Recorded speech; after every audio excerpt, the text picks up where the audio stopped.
بسم اللہ الرحمن الرحیم۔ السلام علیکم۔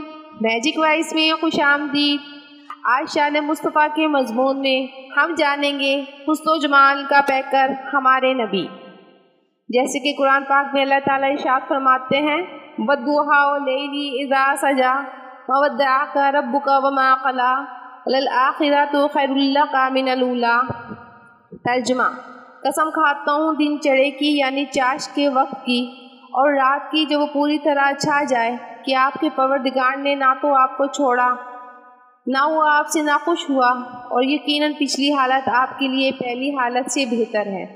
اس صورت کے شان نزول کے سلسلے میں مختلف اقوال ہیں، جیسے کہ حضرت شاہ عبدالعزیز رحمہ اللہ تفسیر عزیزی میں ارشاد فرماتے ہیں کہ جب سرکار دو عالم صلی اللہ علیہ وسلم نے مکہ مکرمہ میں اسلام کی تبلیغ کا آغاز فرمایا تو قریش اور اہل مکہ نے تنگ آ کر مدینہ کے یہودی علماء کے پاس ایک آدمی بھیجا کہ ہمیں کوئی ایسی بات بتائی جائے جس سے ہم محمد صلی اللہ علیہ وسلم کو تنگ کر کے انہیں شرمندہ کر سکیں۔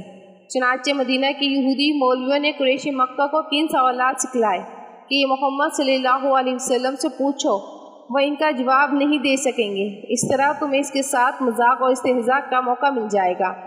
وہ 3 سوالات لے کر قریش مکہ حضور پاک صلی اللہ علیہ وسلم کی خدمت میں پہنچے اور نہایت ہی شوقی سے آپ سے کہا کہ آپ اگر اللہ کے نبی ہیں تو ان سوالات کے جوابات ہمیں فوراً بتائیں، کیونکہ قریش مکہ اور یہودیوں کا یہ عقیدہ تھا کہ نبی اس کو کہتے ہیں جو ہر بات اور ہر ذرے ذرے کی خبر رکھتا ہو۔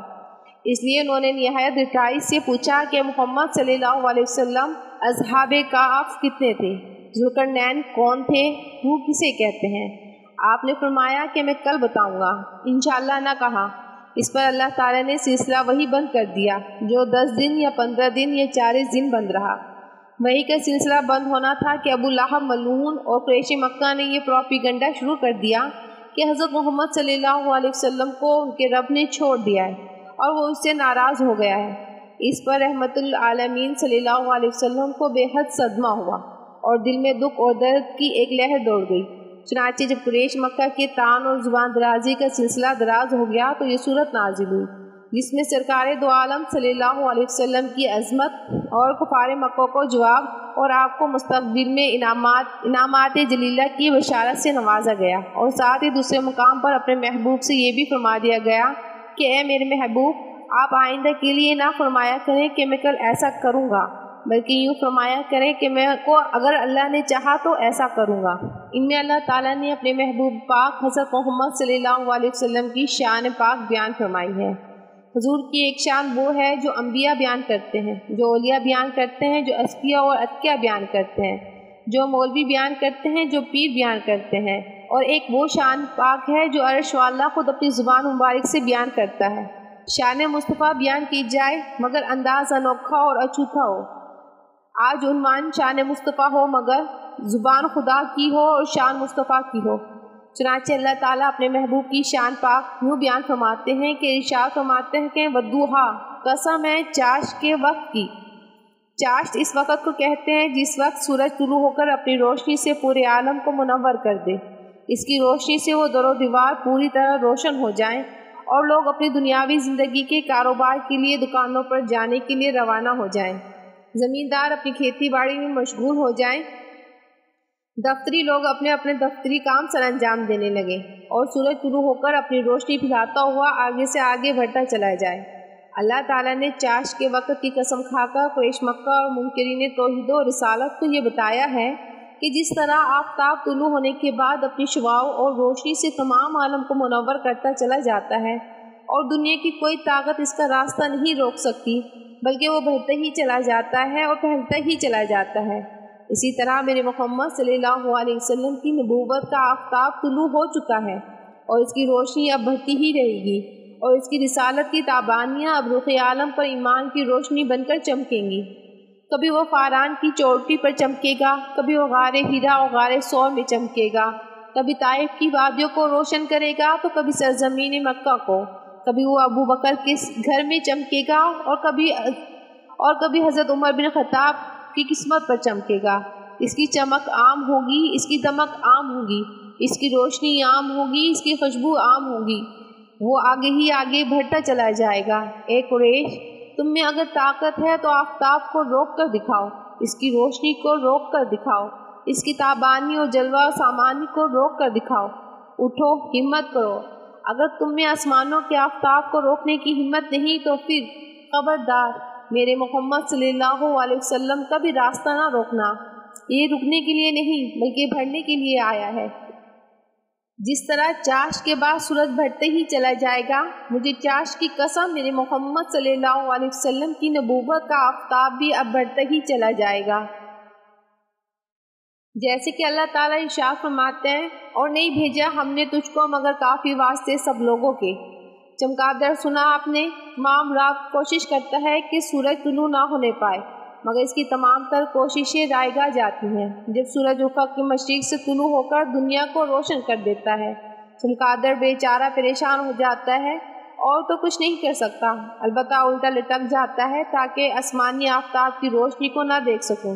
اس طرح وہ اپنا وقت پاس کرتا ہے۔ اسی طرح روحانی چمگادڑ کوشش کرتا ہے کہ محمد صلی اللہ علیہ وسلم کی رسالت کا آفتاب طلوع نہ ہو سکے۔ وہ کہتا ہے، مَا أَنزَلَ اللَّهُ عَلَىٰ بَشَرٍ مِّن شَيْءٍ، اللہ نے آج تک کسی بشر پر کوئی چیز نازل نہیں کی۔ إِنْ هَٰذَا إِلَّا سَاحِرٌ كَذَّابٌ، یہ تو جھوٹا ہے اور جادوگر ہے۔ لیکن اہل کفر و شرک کی یہ لان تان کامیاب نہیں ہوتی، وہ منہ کی کھاتے ہیں۔ جب انہی میں سے انہی کے رشتہ دار، انہی کے عزیز و اقارب دامن رسالت سے وابستہ ہونے لگ جاتے ہیں تو مشرکین بھی منہ پھیر کے بھاگنا شروع کر دیتے ہیں اور کہتے ہیں اس قرآن کو مت سنو۔ اس کی صدائیں بلند کر کے چمگادڑ کا کردار ادا کرتے ہیں، مگر دربار الہی سے پھر آواز آتی ہے کہ بدوہا، اے محبوب مجھے چاشت کے وقت کی قسم، ان کی کوئی پستی تیری بلندی کو ختم نہیں کر سکتی۔ یہ پست تو بالا، یہ ادنا تو اعلیٰ، اس لیے ان کی تمام تدبیریں خاک میں مل جائیں گی اور آپ کا نام سارے عالم میں گونجے گا۔ ہمارا عقیدہ ہے کہ اللہ تعالیٰ نے تمام انبیاء علیہ السلام کو حسن و جمال کا پیکر بنا کر دنیا میں مبعوث فرمایا۔ کوئی پیغمبر اس کائنات میں ایسا نہیں آیا جو خوش رو اور خوشبو نہ ہو۔ ہر پیغمبر حسین و جمیل تھا اور اپنے چہرے کے انوارات اور حسن و جمال ہی سے پہچانا جاتا تھا کہ یہ اللہ کا پیغمبر ہے۔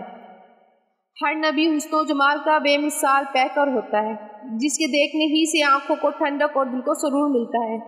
اللہ تعالیٰ نے کائنات میں تمام انبیاء علیہ السلام حسین و جمیل بنا کر بھیجے ہیں، لیکن تمام انبیاء علیہ السلام کا حسن و جمال اور محسن اور خوبیاں اگر جمع کی جائیں تو خدا کی قسم میرے مصطفیٰ کا حسن تمام انبیاء علیہ السلام کے حسن و جمال سے زیادہ اور احسن اور اکمل ہوگا۔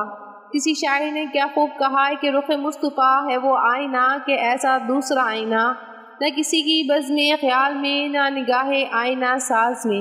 ایک شاعر نے اسی حسن و جمال کو اپنی محبت بھرے انداز سے اس طرح بیان کیا ہے، جہاں کے سارے کمالات ایک تجھ میں ہیں، جہاں کے سارے کمالات ایک تجھ میں ہیں، تیرے کمال کسی میں نہیں مگر دو چار۔ معلوم ہوا کہ ہمارے آقا و مولا سرکار دو عالم صلی اللہ علیہ وسلم تمام انبیاء اکرام سے زیادہ حسین و جمیل تھے۔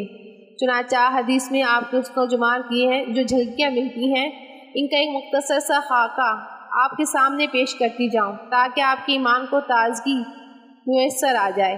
عاشق رسول سیدنا برہ رضی اللہ عنہ ارشاد فرماتے ہیں، میں نے لمبے بالوں والا سرخ چادر میں ملبوس سرکار دو عالم صلی اللہ علیہ وسلم سے زیادہ حسین کوئی نہیں دیکھا۔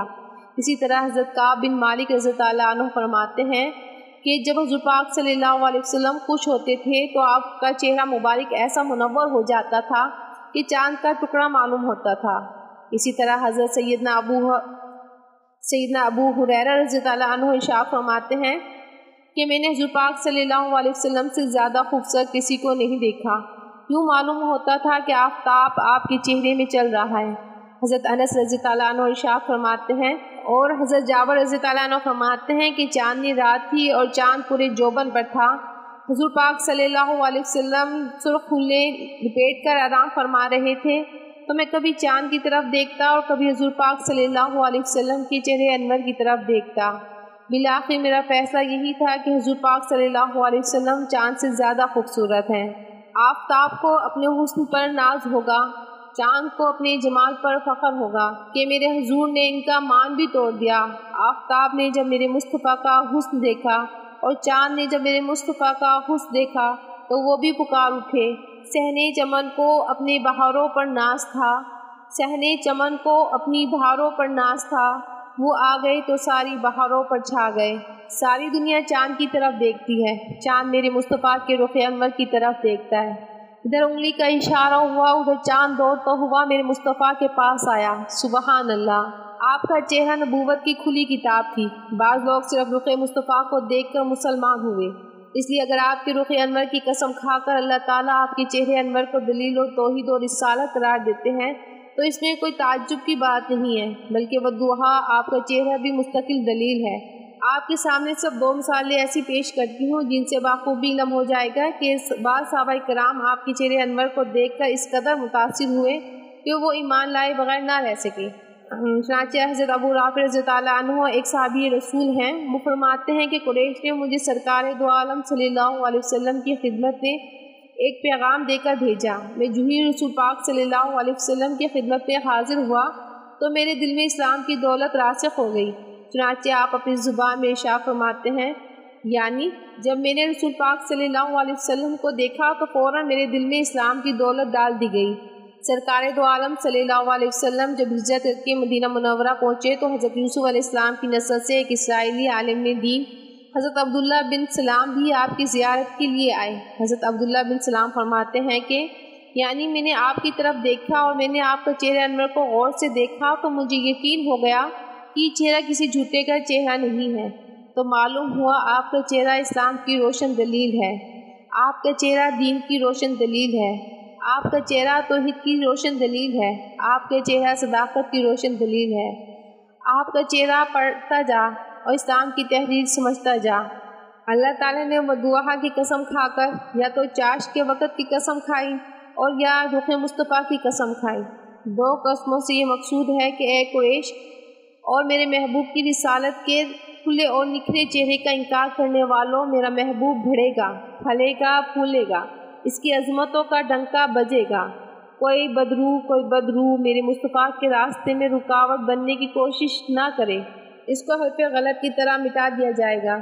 شان مصطفیٰ میں یہ ثابت ہوا، حسن و جمال کی پیکر ہمارے نبی حضرت محمد صلی اللہ علیہ وسلم بے شک۔ وآخر دعوانا ان الحمد للہ رب العالمین، والسلام علی المرسلین والحمد للہ رب العالمین۔